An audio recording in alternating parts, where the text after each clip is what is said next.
Okay, so we're going to create a specification for a tank. I'm acting as if I'm a buyer or a plant engineer, project engineer, production engineer at a manufacturing facility who needs to buy a tank. So we're going to call it test tank 7. You choose your diameter, and the vessel changes according to what the situation is there. You choose your material. I'll choose 5/16/70 code plate. You can choose orientation, vertical or horizontal. We're going to choose vertical. I like legs for this situation. Choose your head type. We'll eventually be able to choose upper and lower. We're going to choose the same for right now. So we'll say it's ASME F and D. Choose your design conditions, 150, and then we got 300 here. And then we'll choose the condition. Now keep in mind, this is just enough information for a code shop to be able to put together a price. The code shop will actually do all the calculations that are required in order to be compliant.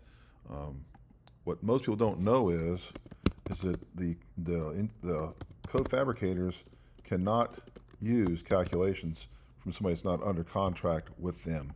So if you pay for a consulting engineering firm to do this, then you're just wasting money, because the code fabricators, for liability purposes, cannot use any calculations for any design for pressure vessels that are not performed by an engineer that's under their control or under contract to them. So we'll add a few nozzles. We're going to add a steam in. We're going to put steam coils in this thing, steam inlet. We're going to choose 2-inch because I'm going to put 2-inch coils in it, and then we can choose our slip-ons. And you got the shell. You can change projection wherever you want. You can do the material you want for your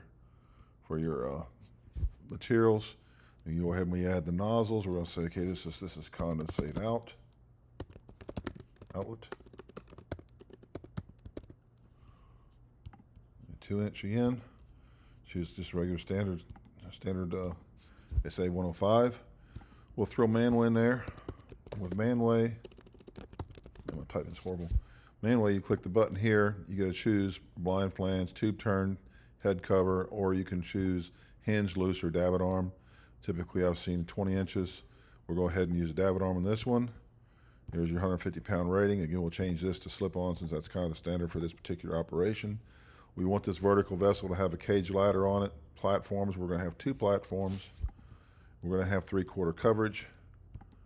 And then we're going to have handrails, obviously, on the platforms as well. We're going to add the internal coil. It's going to be 2-inch pipe size. We want to have 14 turns to be kind of a tight coil. We can add an external jacket if we want, dimple jacket or half pipe coil. It's not going to show in the actual image. It just causes some problems with the rendering. So we're just going to go ahead and leave it off for now. And then you can choose your insulation. You can choose some insulation, all the standards that you might find in the industry. We can add other if you need to. We can choose our thickness. Defaults at 2 inches. Choose aluminum cover, stainless cover, carbon steel. You got stainless steel that covers the insulation beyond the heads and the shell.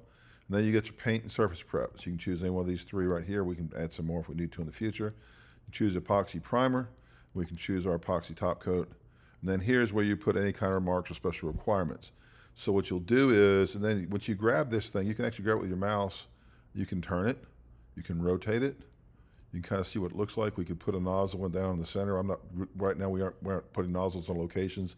It just creates a nozzle schedule because at the end of the day, it doesn't really matter where the nozzles are located for bidding purposes. All the calculations and all the detailed design will be done by the fabricator, so by you. So you can do top view.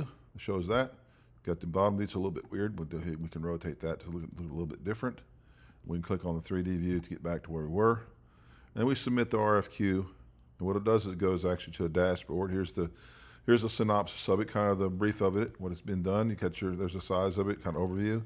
What happens, your RFQ has been submitted to your fabricator. So you give them, the fabricator gets a complete view of what needs to be done, all the information needed to be able to quote it. And there's obviously will be some communication if you need to. There'll be emails access in order if you have any other questions. So click that dashboard and the buyer will see all the RFQs they put together. They can click on one and they can get a brief overview of what exactly needs to be done. Now, because this is submitted for RFQ to the tank fabricator, I don't have an edit capability. We may add that in the future, but for right now, we're going to keep this simple till we get a bunch of people on board and we can get some more feedback from shops.